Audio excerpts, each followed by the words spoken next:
Good afternoon. This is Jay Waters. I'm with the Voices of Freedom Project and the American Wartime Experience. We're up here in Reading, Pennsylvania. Today is 7 June 2024, World War II days, and it's my pleasure this afternoon to conduct an interview with Ariel Schultz. Mm-hmm. And so good afternoon. Hello, Jay. It's nice to meet you. Yeah, if you could just tell us your full name, maybe where you were born and where you grew up. Sure. My name is Ariel Schultz.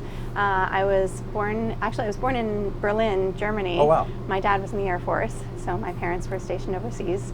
And then when my dad got out, he went civil service and moved to Maryland. So I grew up near Annapolis, Maryland, so Navy town. Yes. And lived there all of my growing up until I went to college at Penn State. Okay. Oh, excellent. And what branch of the service did you? I was active duty Army. Army, okay. Mm-hmm. And I know we were talking outside, so some of these questions might seem redundant, but now that we're on camera. But and what conflict did you serve in? Operation Iraqi Freedom. Okay. And thinking about, you mentioned already your family, your dad, but in addition to that, your dad, other folks in your family that had served in the military, grandparents, uncles? Yep. Just tell us a little bit about that. Sure. My father's father, my grandfather, was an airplane mechanic. Okay. I believe. My mother's father was I believe, a radio operator on the B-24 Liberator. Okay. My mother's brother, my Uncle Mark, was a helicopter pilot, a Cobra pilot. He was killed in Vietnam. Oh, well. Well, sorry. Yeah. Thanks. But it sounds like a strong tradition of military service within the family there. Yes. Well, good. Well, I'm going to switch gears on you for a second. So Right. think for a second about September 11th, 2001, and the attack on America. Where were you that day, and kind of what were you doing? Just kind of set the stage for us with that. Well, you just gave me goosebumps. Yeah, sorry. I had actually just gotten to my first duty station in Germany. Okay. I had been in Germany for a week when 9/11 happened. And I was still in processing, but my unit, I had gotten to meet them for a couple of days before they went off to England for a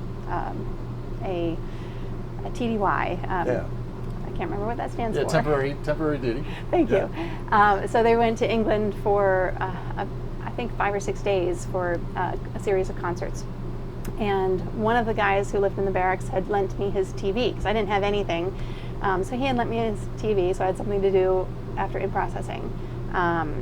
So I had gone to PT in the morning and come back to shower and change before I had to go back to in processing. And I had, I think, Good Morning America on and watched the whole thing happen. Yeah. It was interrupted with the first plane, and then I sat there in utter disbelief watching the second one. Yeah. And that was really rough because I think it was the very night that happened. The gates to the barracks shut, like the gates to all of the bases shut. But within 24 hours, those gates were covered in flowers and notes from the German people. There was really a huge outpouring of support. Well, yeah, and so where in Germany were you? Mannheim. Mannheim, yeah. Well, I had never heard anything like that. Well, that's interesting. And that was the German people bringing that over. Yeah. Well, that's nice. Well, and now switching back to you, and so why did you join the military? Well, I went to college for music education. Okay. So I have a degree in music ed, and I didn't want to go straight into teaching. I wanted to do something. And actually, after my freshman year, I had been in Arizona at the IDRS convention. It's the International Double Reed Society. I'm a bassoon player. Okay. And in the exhibit hall, there was a booth that was run by the bassoon players from Pershing's Own, the Army band. Yes, okay. And I got to talking with her, and it just sounded like a really incredible experience, and that kind of stuck with me. So by my junior year, I guess during my junior year, I decided that's what I wanted to do, and so I auditioned for the Army band program and was accepted. So I entered the delayed entry program, which meant that I had then, I guess I didn't sign the paperwork until my senior year. because I did 4.5 years. So then right after my graduation, I actually set out for boot camp 2 months later. Sorry. Well, I've heard about this. We were talking outside. I was in the military too, so I've heard about these auditions. I mean, what was that like? Is it like high pressure? And I was really nervous, definitely. You were nervous, so self-pressure. But, yes. But no different than most other auditions. Okay. I had to go down to Fort Meade. Okay. The Army Field Band is where they did the auditions. Okay. And it was a typical audition. There was, playing a prepared piece and sight reading, scales, that sort of thing. They want to hear what sort of a musician you are. Sure. And were you auditioning for potentially just like one position? I think when I actually signed my contract, I want to say that there were going to be 6, maybe 7. I think it was 6 bassoon player openings by the time I was actually going to be joining a band. So, any idea how many people audition? I have no idea. I don't know. At least one. At least one, right? At least one. It must have been more than one, because I'm sure they filled the other spots as well. And what was that? The International Double Reed Society. Mm-hmm. Who knew? So the bassoon has 2 reeds. Well, it's one reed that has 2 blades. So unlike a clarinet and a saxophone, which are single reed instruments, you have a single blade that's put up against a mouthpiece. Yeah. The oboe and the bassoon, and their relatives, the English horn and the contrabassoon, have 2 blades on the reed that vibrate together. So. Well, I learned something new. Yes. And you must be an excellent teacher as well. Thank you. Mentioned you're a teacher, so that's good. So you mentioned the enlistment and delayed entry, and then you did go for training. What was that like? And was it standard basic training that all Army people get, or were you, so just tell us a little bit about where you went, what that was like, and did you like it? Or well, I went to Fort Jackson, South Carolina for basic training. All right. BCT, basic combat training, and that was end of February of 2001, and it was typical basic training. You're in a barracks with all the other men and women, and we've got a drill sergeant doing all. We were split into platoons within the company, and not just band people. This could be anybody. Mm-hmm. Yeah. In fact, and I think in our whole company, the only bandsmen were myself and a tuba player. Okay. So. Yeah. And anything memorable stand out about basic training, or just endure it? Yeah, pretty much. Play the mind games. I did actually get the soldier of the. I don't remember if it was quarter or soldier of the thing the cycle award. I don't remember what it was called exactly. Okay. Broke a rib while we were on our overnight. How'd you do that? How did that happen?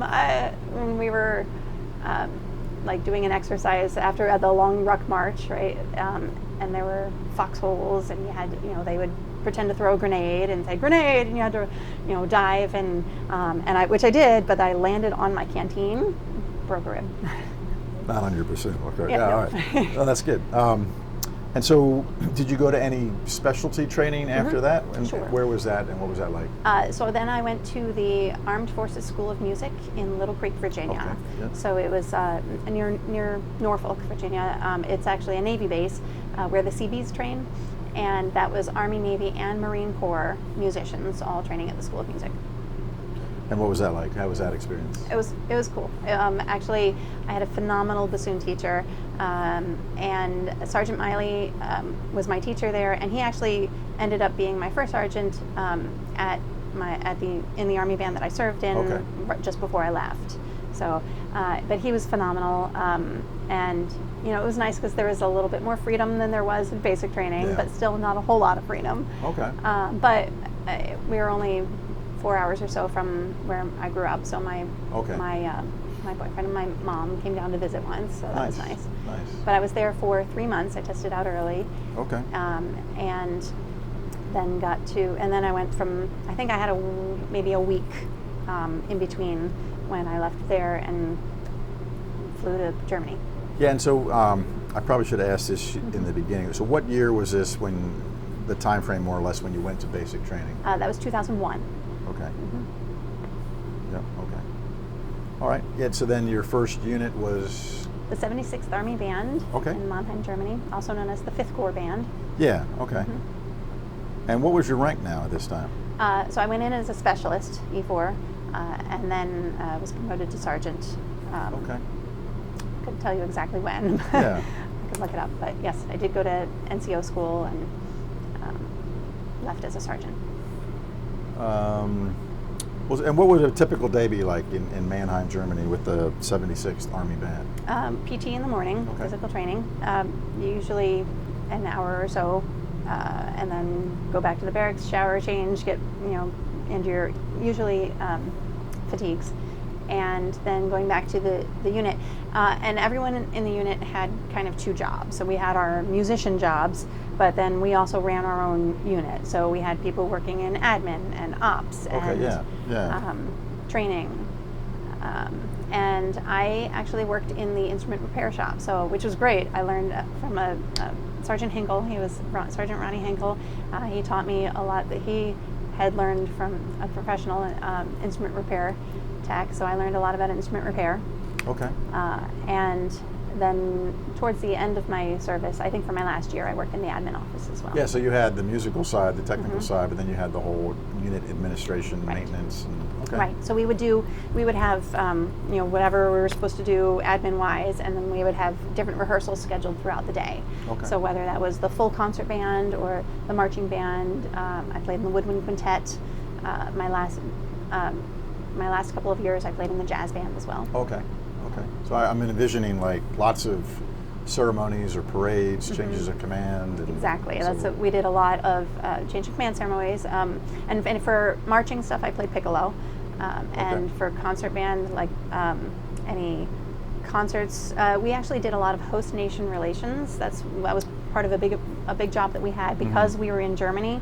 Kind of our mission was to support 5th Corps with all the military stuff, but also to participate in military music festivals and give concerts throughout Germany and all of Western Europe. Yeah, so like German or French or other country events type too. So. Yeah, we did military music festivals in Cologne and Berlin, England. We did I can't remember how long it was, but a multi-day tour of England. We did 10 days in Poland, which was part of a military exercise that 5th Corps did. I can't remember what it was called, but I remember we spent 10 days basically touring around Poland, playing concerts, thanking the Polish people for hosting the Allied. I'm thinking it might have been like the Partnership for Peace and some of that. Like the army people, the bands people were like ambassadors of the military. Basically. Yeah. Okay. We also did D-Day ceremonies. In fact, realizing that yesterday was the anniversary of D-Day, we performed at I believe it was the 60th anniversary of D-Day. We did concerts in Bastogne.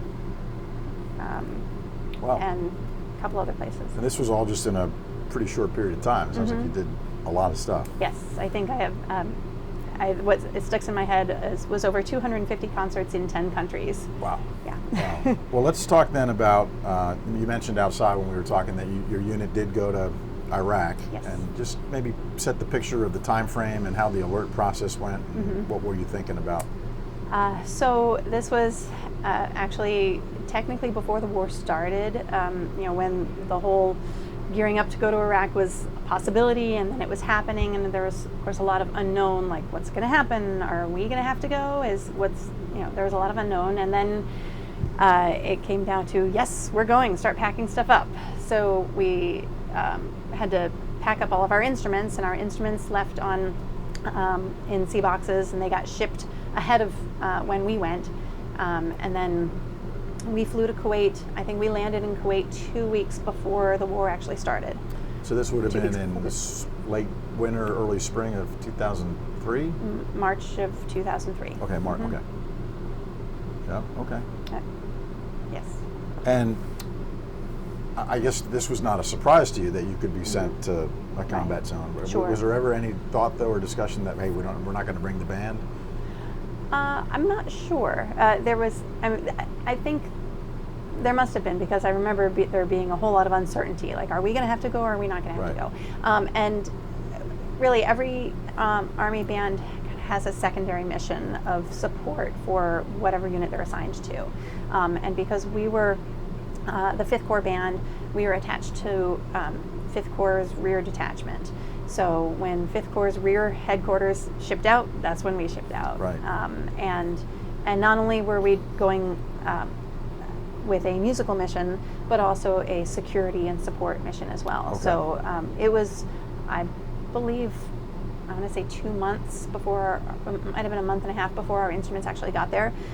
So when the whole time we were in Kuwait, and once we moved up to Iraq, we were in Balad for a month, Kuwait for a month and Balad for a month. And at least while we were in Kuwait, and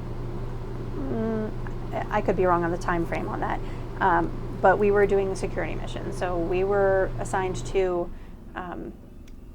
securing access control for a secured area. Okay. So for the 5th Corps Rear Detachment headquarters, we would do a control point entry. Yeah, like checkpoints. Exactly, Yeah. checking But badges as people come in, making sure they're not. But you were armed, right? Oh yeah, absolutely. With M16. live, and ammunition. Mm-hmm. Absolutely, live ammunition, M16s with us, without not leaving your side for Right. an entire year. Yeah, wow. Perimeter control. Well, and what was it like in the Balad area? I just don't remember all the references. Did you see combat action? Were there rockets? Or?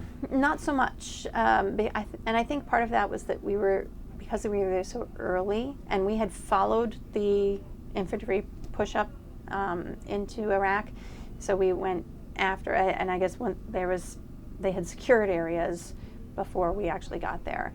But it was a lot of unknown. You didn't know what was going to happen. Yeah. And Balad was interesting because there was, I don't remember what kind of a base it was, but there was a lot of rebuilding happening, and this was a place that I believe they were going to be using as somewhat of a headquarters. So not only were we helping with security, but and we had our instruments at that point. We were practicing as the jazz band and the marching band, and the rock band was practicing. But there were Iraqi nationals who were coming in, who were contracted to come in and repair, rebuild walls and repair air conditioning units, so that to make the place more habitable, I guess. And but for you guys or for Iraqi infrastructure? Or both, maybe? I think at that point it was for American military or Allied military. Same thing when we were in Baghdad, and then we moved down to Baghdad after a month, and we were near the airport, but not at the airport. So there were several different locations in Baghdad where there were army bases, and there was a lot of reconstruction going on where we were. Towards the end of my tour there, you definitely heard more explosions nearby, hear more about IEDs and that was kind of when things started getting a little hotter. Yeah, so because you were there till probably March of 2004. Yeah, so for a year. And so I wanted to ask you that next, actually. That's a good tie-in. Did you get any interaction with Iraqis? And you mentioned some contractors and stuff, but and use your own words, of course, but did you feel like you were well received early on? Americans were welcome, and it changed over some time. What was your sense on that? When I was there, I did feel like we were welcomed, and it was interesting because when we were in Balad, I remember being in a tent with the sides rolled up, and I was with our jazz band saxophone section. I played baritone saxophone, and we were just practicing. And there was an Iraqi local worker who had stopped and was listening while we were practicing. And when we finished the section we were working on, my section leader, I said, "Hey, come on in. You like the music?" And he says, "Yes." He says, "I never hear this music before." He says, "I never hear live music before." Yeah. Nice. So that was kind of neat. This is what we're here for, is to communicate through music. And that was just like a rehearsal? Yeah. We were just practicing our song. Nice. But what did you get to do as far as your music mission while you were in Iraq? So once we were in Baghdad, there was more. There were more ceremonies. Once we'd been there a while, there started to be change of command ceremonies. But a lot of what we did were troop morale concerts. Okay. Both there were some concert band concerts there. We played I'm sure we must have played a 4th of July concert, that sort of thing. But our jazz band and our rock band did a lot of troop morale concerts. Actually, we would fly on Chinooks and helicopters to the different bases throughout the theater and play for the troops. Yeah, and the rock band, is that an official band, or that's just the people in the Army band program are talented and they play rock and stuff? Well, so yeah, in each Army band, you've got several different ensembles. So the marching band would do and it's all a lot of it's the same people. Like everybody was in the concert band, everybody's in the marching band, but only 5 people were in the brass quintet, 5 people in the woodwind quintet. The rock band was our drummer, a guitar player, a keyboardist, 1 or 2 trumpets, a trombone, a couple of saxophones. And we did covers from everything from Led Zeppelin to I don't know. Like pretty much anything you could think of, anything that the guys could figure out how to play, they play it. And our jazz band, which was just typical jazz band section. You've got a rhythm section, trumpets, trombones, and saxophones, and playing anything from big band through more current jazz music. And how were you generally well received? So it must have been fun for the troops, fun for you. I hope so. I know that and I'm trying to remember now, we had been stationed in Baghdad a while, and I think we had gone back to Balad for a concert there. And actually, Arnold Schwarzenegger came up and gave a talk before we performed. Nice. This was, I think, when he was about to run for governor of California. And after we had performed, I remember one of the guys in the audience had come up and say, "Hey, thanks, man, for 2 hours. I forgot that I was here." That's nice. So that's nice. That's good. That's what we were there for. That's what you're there for. Yeah. Well, and this traveling around, whether by helicopters, was not without risk as well. No. I mean, were there any combat-related incidents, either getting shot at or IEDs or? Not that I was part of. I do remember when we were close to leaving, we participated in a convoy, basically to take all of our vehicles, not just ours, but the ones from the whole Baghdad area, or the transportation and MP corps or units we were nearby. We did a convoy to take the vehicles back down to Kuwait to get on the ship. And I drove the Hummer for that. And I do remember having to stop at one point, and we had to stop, and everybody got out of the vehicles and had to basically hide on the on the side of the road. And we didn't know what we were watching for, but we were watching for something, and anything out of the ordinary. And I don't think they ever told us why we had to stop. And thankfully there were no explosions, so I guess we got lucky. But there was definitely some threat, and it was a nerve-wracking. And I'm sure, like, the whole time you were there, I mean, in hindsight, not a lot bad happened, but everything was possible at any moment. So you always had that on your mind. Absolutely, especially towards the end of my tour. I remember, like I said, I remember there being more increased explosions nearby, and I remember hearing the guy saying, "Oh, they're getting closer." Well, did you have any of your friends or people from the unit get injured or anything? Thankfully, no. Thankfully, we were lucky. Yes. So I do remember hearing some stories from an infantry unit that had been part of the initial push as we originally went into Iraq, and hearing some of the stories that they told. When it you makes guys your heart weren't stop. far behind. Well, so switching gears a little bit, during that year that you were in Iraq, did you have, I'm sure you had family and loved ones back in the U.S. or elsewhere. How were you able to stay in touch with people back home? Letters, definitely. Okay. We had limited access to email occasionally. I know that because we were there so early, infrastructure was still being established. So once in a while we'd be able to get to another unit, like I can't remember who was next door to us in Baghdad, whether it was infantry or transportation, but they would let us use their computers once in a while to be able to email. But a lot of it was letters, occasionally a phone call, but not very often. Okay. Well, and so I normally ask people like what they did in their downtime, USO shows and entertainment, but you guys were the entertainment. So what do entertainers do when they get downtime? Well, we definitely had downtime as well. Yeah. What did you like to do? Read books. We'd play games. One or two of the guys had family ship them Xboxes. Okay. Yeah. So you'd have the gamers. The set of gamers over there. A lot of us would. The girls would sit around reading, playing games, drawing, writing letters. Okay.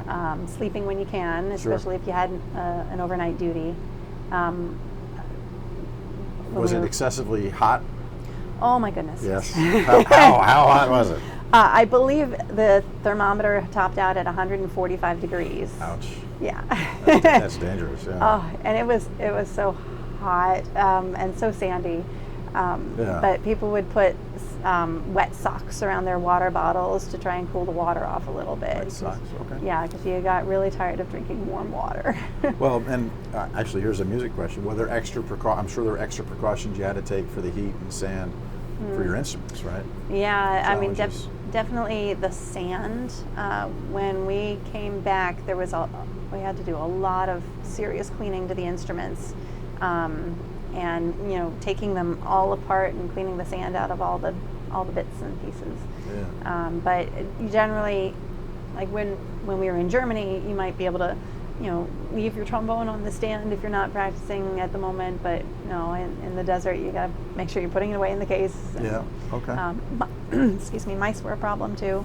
Mice? Yeah, there were a few mice that liked to come probably bad visit in the tents. Instruments. Okay. Yeah, so you had to, any food that you had in the tents, you had to make sure you put that secure. I'm thinking that the band program, your unit, was a pretty tight bunch of folks. So are there guys and gals that you've stayed in contact since your time in Iraq? There were, sadly, a couple of good friends have passed away since then.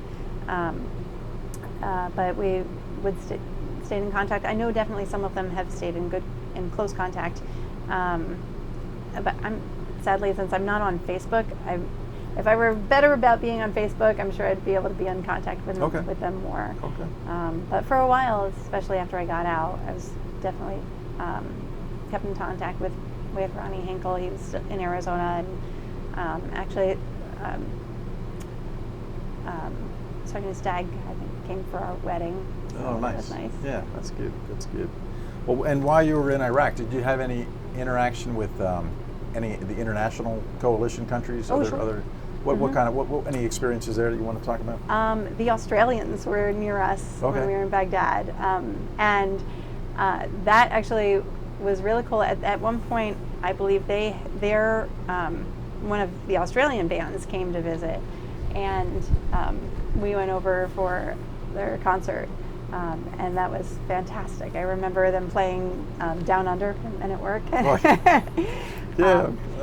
And they were a lot of fun. Yeah. A lot of fun. But there were Brits, there were Australians. Those are the ones that stick out in my head. Well, and do other countries routinely have bands, and do they bring them to combat zones, or is this a unique American kind of thing? I'm not entirely sure. I know the Australians do. And I know that certainly bands throughout, or armies throughout the world have bands. In fact, one of the neat things in Europe was the military music festivals. Okay. Where, for instance, in Berlin, it was a multi-day festival, but the performances would include bands from 12 different countries. Wow. Yeah. And they would, all representatives from all the bands would come in, and it would be in like a huge basketball arena, and the bands would all come in all together at once, and we'd play the national anthems for all the countries that were represented, and then each band would perform, and sometimes it wasn't always bands. Like there was a German Polizei group that were like acrobatics. They were gymnasts and stuff. It was really neat. Yeah. I remember little cars running around too, like little tiny cars. I don't remember what they were or where they were from, but they were fun. And then all of the bands would come back in at the end as well. Okay. So. Well, we've covered a lot of ground, but are there any other incidents, like specific, something like really scary or frightening? You mentioned about the berm on the way back, or something kind of funny or humorous, some little vignette story that happened that stands out? We actually, so the jazz band, we got invited to play a 4th of July concerts at the Moroccan embassy. Oh, wow. In Morocco, and that was a couple months after we had come back from Iraq, and that was really neat. We played a concert outside of a hospital and at the embassy itself, and I was the only woman on that trip. So it was interesting because, they told me specifically, make sure you wear long sleeves and I had a big hat that I had gotten. And this was to go into Morocco? Yes, okay, so yeah. when we weren't in uniform. And for some of our concerts for that, we were wearing like denim button downs and khakis. So I got a long khaki skirt.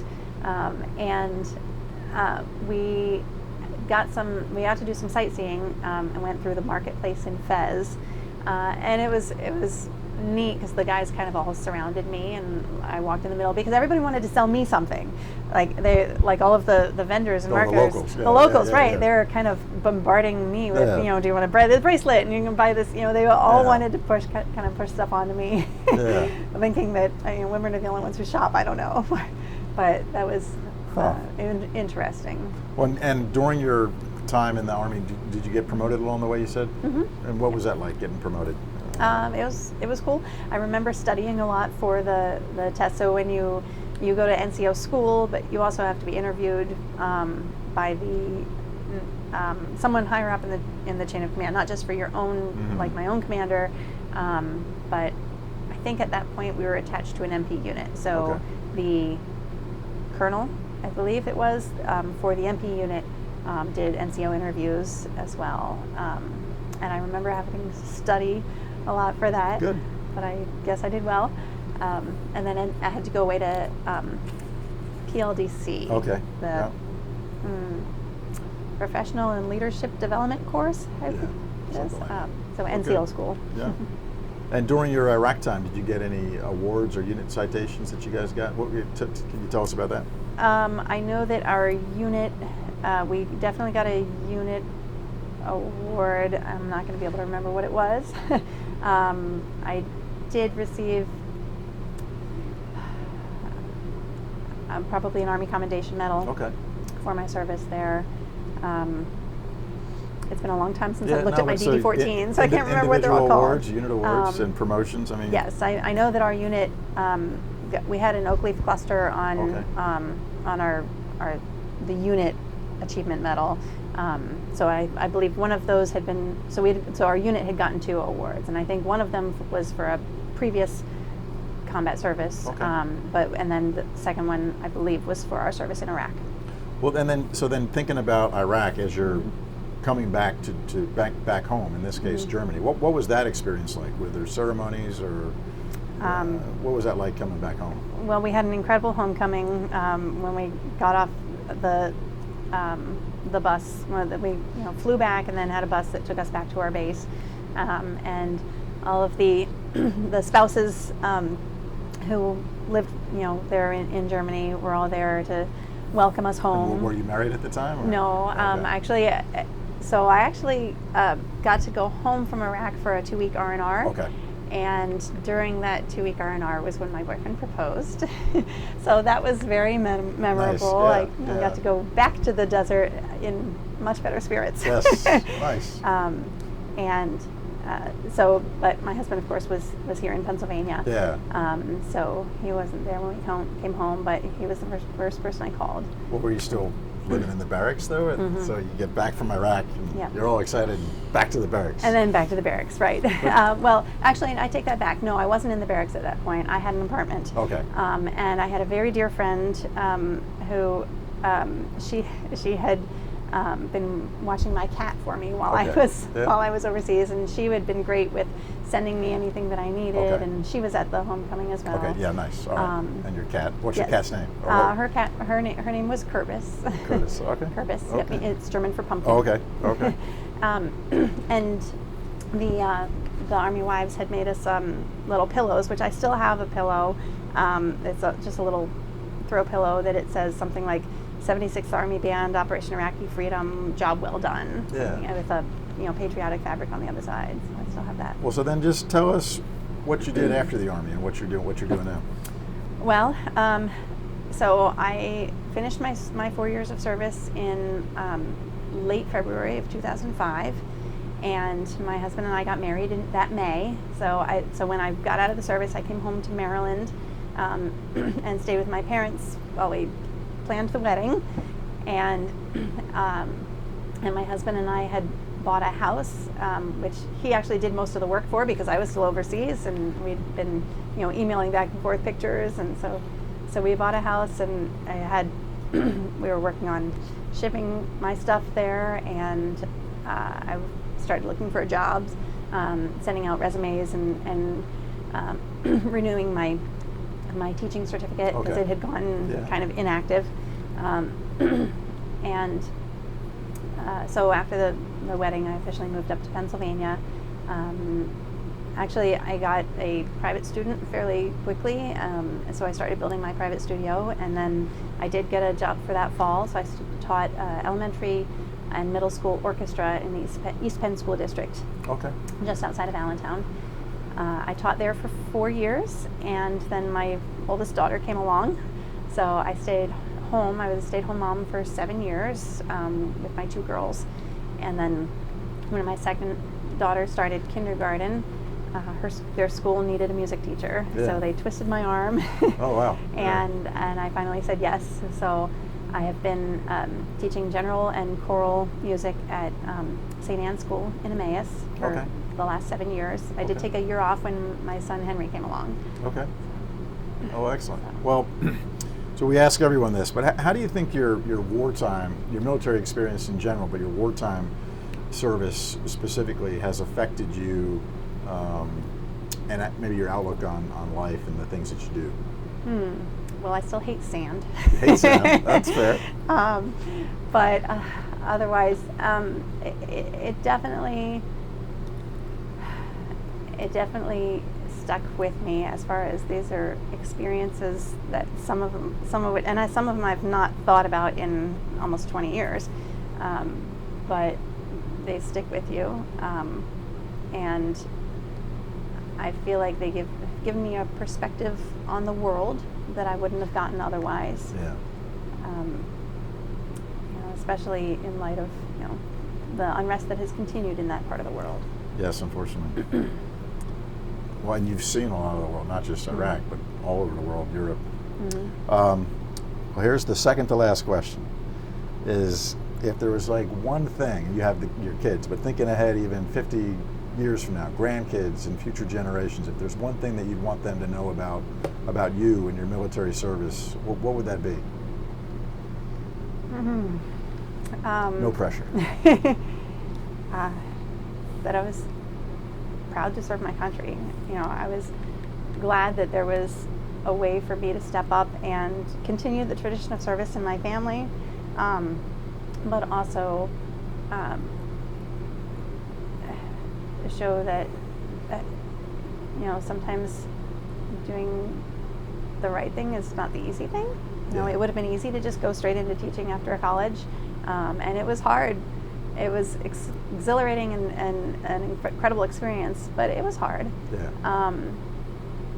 And I'm glad I did it. I'm glad that it gave me both world experience and musical experience as well.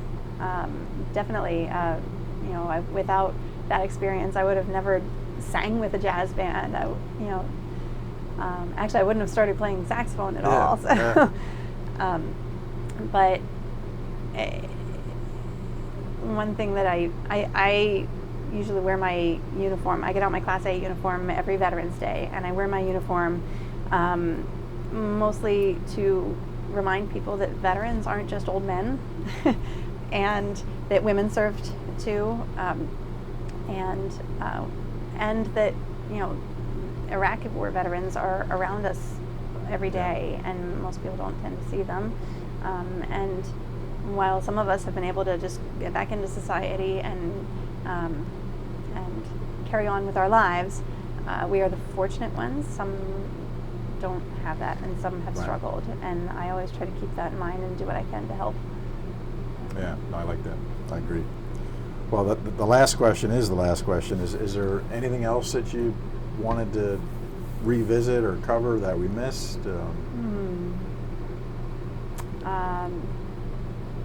I don't think so. I mean, it was an incredible experience, and if I hadn't known that I wanted to teach, I would probably have stayed in longer. But having a husband waiting for me to come home and knowing that I really did want to teach, I didn't stay in. But part of me kind of wishes I did. I loved the traveling. Yes. Especially that's the time to travel is when you're young and you don't have as many things tying you down. But I really, for the most part, enjoyed it. I mean, it sounds like you get the best of both worlds, though. You get the military experience, and you're doing something else that you're very passionate about. So, and it shows. So, thank you. Well, thank you, and I'm really glad you elected to do the interview, and your husband came to the rescue to help with the kids, and it's been a pleasure. So, likewise, thank you so much. Yeah.